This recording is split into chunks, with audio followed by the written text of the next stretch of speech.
In this episode of the Church Security Roll Call, we're going to be discussing lessons learned from a church shooting. Stay tuned.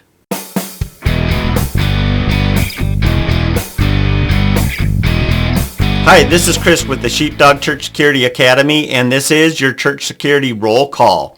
Today we're going to be discussing the article, The 2014 Double Springs Community Church Shooting. If you'd like to read that article, go to our website, sheepdogchurchsecurity.net, and look under the News tab. So let's begin in the Bible as we always do. This one is 1 Samuel 19, verse 2, and it reads like this. And Jonathan told David, Saul, my father seeks to kill you. Therefore, be on your guard in the morning. Stay in a secret place and hide yourself. A good verse for us today because this was a known threat that where the victims, unfortunately, did not take steps to safeguard themselves. And a person was killed. The shooter was killed as well. 2 people dead. And so we have to be alert to the threats to people in our church and to ourselves and to the pastor and all that kind of stuff, and take those threats seriously to help mitigate or reduce the chance of something bad happening. So before we continue, I do want to remind you to share this video, but more importantly, get a copy of the download. You can get this download. It's basically a summary of this program, and it gives you some talking points. So after watching this video or listening to this podcast, you can then go to your team and you can go to staff and volunteers at your church and have a discussion about hopefully what y'all watched and all what y'all listened to. All right, so let's get into this shooting. It was early Sunday morning, February 2nd, 2014. 2 sisters in their early 60s met at the Double Springs Community Church in Cookeville, Tennessee. There in the basement, they began getting things ready for the morning worship. One sister was a longtime member of the church. The other began coming more recently after separating from her husband. He had threatened to kill her, but she felt that she was safe here with her sister at the church. Her husband belonged to a church in nearby Bloomington Springs, where he was expected to be that day. The 2 sisters were alone at the church at the time. Sometime before 9 a.m., the one sister's estranged husband entered the church. He went to the basement where his wife and her sister were busy. He confronted his wife and they got into an altercation. He pulled a handgun, she knocked it away, and he grabbed it again. His sister-in-law joined the fight, trying to protect her sister. In the struggle, the gun fired, hitting the sister-in-law in the abdomen. She managed to get up the stairs and as far as the front door before she collapsed. The man remained in the basement with his wife, who called 911. The time was 9:05 a.m. Responding officers from the county SWAT team arrived. They moved the wounded woman to safety, then entered the church. The wife directed them downstairs. They found her husband in the basement, dead from a self-inflicted gun wound. EMTs arrived and treated the wounded woman and took her to the hospital. So a little trouble at home stuff. The husband came from a family of 12 children, 6 boys and 6 girls. 2 of his brothers and 3 of his sisters had already died. One of the shooter's brothers was married to one of his wife's sisters. This is a very small community here. The couple had 4 sons, 7 grandchildren, and a great-grandchild, leaving 17 family members to mourn the death of the killer. He was a supervisor at a food processing plant. He was 65 years old, and he hadn't yet retired. This case, the shooting here, is classic domestic violence spilling over into the church. Physical abuse was the reason for the separation. As in so many other cases like it, the offender went after the victim after separation.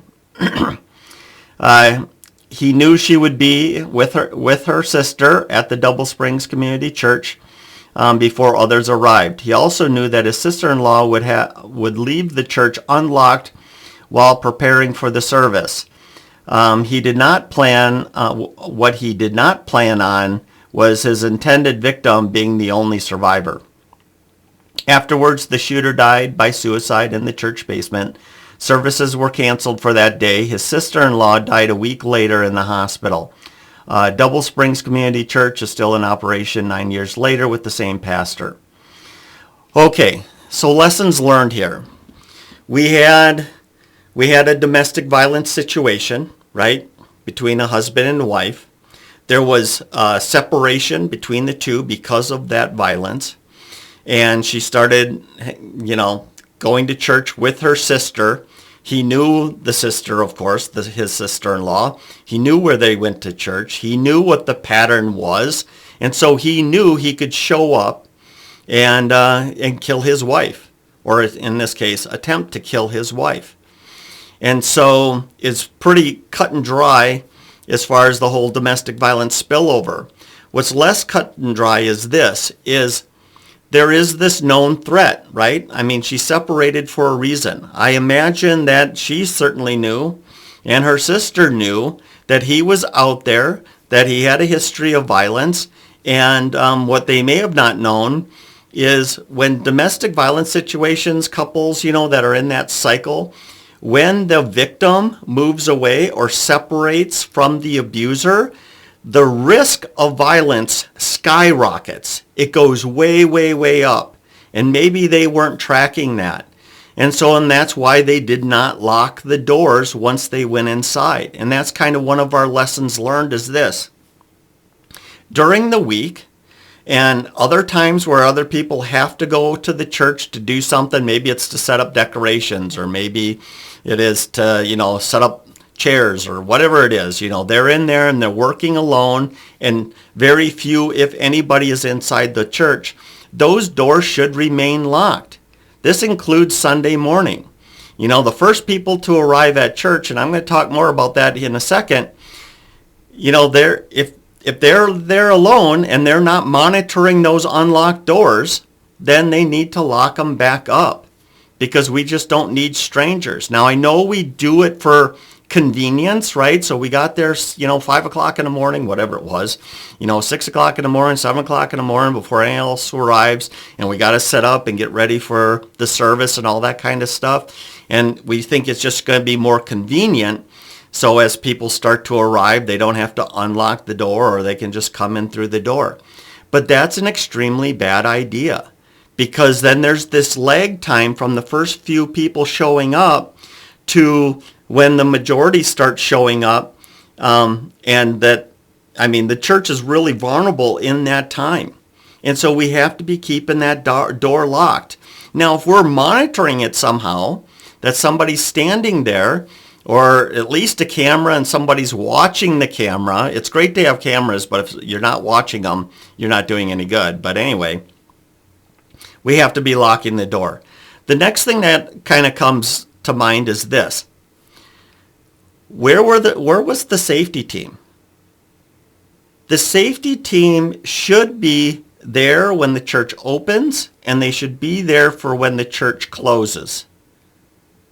And so I realize that makes for a very long day, but hopefully your team's large enough that you can have at least one person, if not two people, there to unlock the church, and then two people there to lock the church. That should be the policy. So this is something you need to talk to your team, you need to talk to your staff about, you need to talk to other volunteers. The church I used to go to, the worship service, they showed up way early because they were going to have some sort of practice, and they had a lot to do. So they were almost always the first ones there. And they would do exactly what happened here. They would go in, they would unlock the door, and then they would start set up, and they would do their little practice thing. And they were leaving the door open primarily because there was always latecomers to the worship team showing up. And so they were doing that out of convenience. But we have to solve that problem somehow. And the way we solve the problem is, you get there, leave one person at the door, and they can let everybody in as they show up. And then they also learn another thing. It's kind of like in high school or college. The teachers that the bell would ring and they would shut and lock the door and you're not getting in here after this amount of time. What did that do? That forced the kids to make sure they were in the classroom before the door shut. And you can train adults that way too. I know it seems kind of silly, but we can do it. And there's nothing wrong with that. It's responsibility, right? I mean, we all have to be at work on time, and hopefully we do on a regular basis or we're unemployed. But anyway, my point is, now I'm getting into the argument I was making with my leadership. But that's the thing. We have to come up with solutions that is going to work for the worship team and is going to work for the safety team and the general safety of everybody. Think about that window of time. Somebody could come in and just go hide in the bathroom or find someplace else to hide. And then they could be waiting there for a victim, or waiting there for much later for looking for other opportunities for criminal activity. And so locking the doors, keeping the doors locked during the week. I love Ring doorbells. They're super cheap.